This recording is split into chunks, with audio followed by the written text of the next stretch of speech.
Good afternoon. My name is Jeremy Mills, and I have prepared a speech that will explain to you how a bill becomes a law through the United States federal legislative process. Polls of American citizens have found time and time again that a significant percentage of the American population lacks basic civic understanding.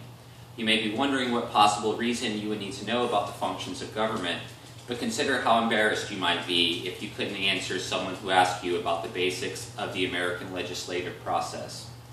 Today I will be discussing how a bill becomes a law through the United States legislative process. I personally have had a long and deep interest in the American political process and have thoroughly researched the topic through credible government information resources. Today I will explain how a bill goes through the process of being proposed by a single congressman to being signed into law. Now that you are aware of the importance of understanding the American legislative process, I will go into specific detail describing how a bill becomes a law. The process of a bill becoming a law starts when a member of the House or Senate or House of Representatives proposes a bill. The bill is then assigned to the appropriate House or Senate committee based on the content of the bill. The House or Senate committee then assigns the bill to a subcommittee to be debated and voted on. The subcommittee may approve the bill outright, amend the bill, or reject the bill altogether. If and when the subcommittee approves the bill, it is then considered by the whole committee, where the bill may be approved outright, amended, or rejected outright. If and when the full committee accepts the bill, then the bill moves forward again to be voted on by members of the entire House of Representatives or Senate, depending on which legislative body the bill is first introduced to.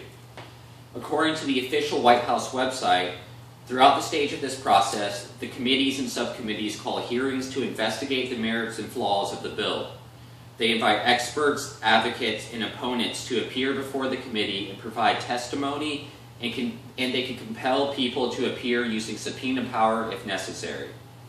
According to the official Senate website, although a committee chair determines the agenda and selects the witnesses, the minority party typically works informally with the majority party to invite witnesses representing its views.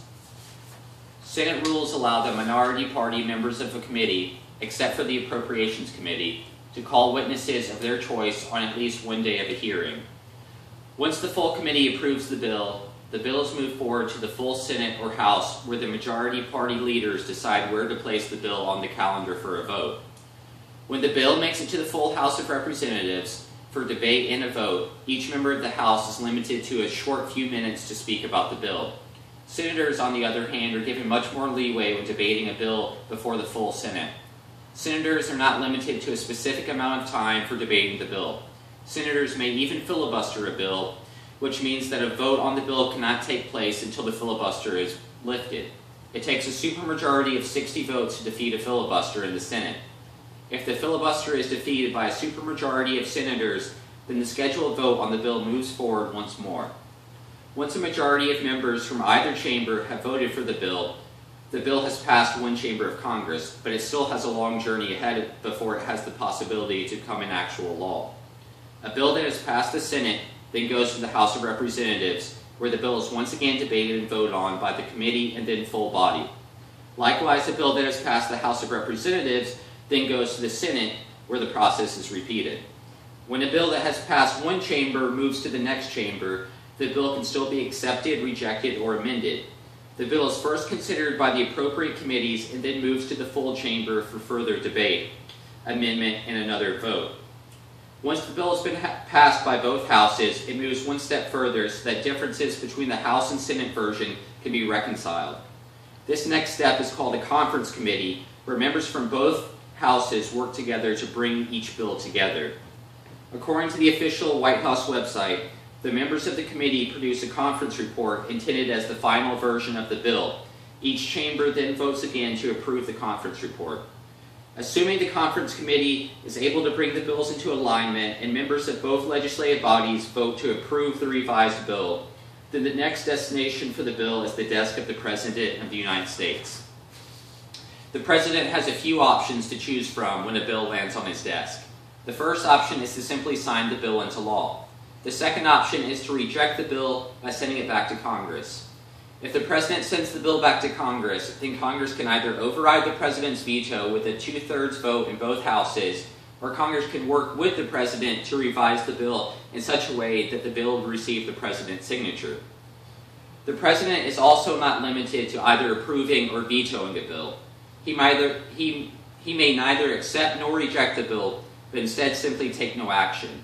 If Congress is in session, then the bill automatically becomes law after 10 days with no action by the President. However, if Congress is not in session 10 days after the bill is sent to the President's desk, then the bill dies once 10 days have elapsed without action by the President. This final action is known as a pocket veto. While it should already be clear that passing a law is extremely difficult, it has become infinitely more difficult with the current gridlock in Congress. I hope that I provided a thorough yet easy to understand explanation for how a bill becomes a law. Hopefully this information has provided a glimpse into how the legislative process works in America.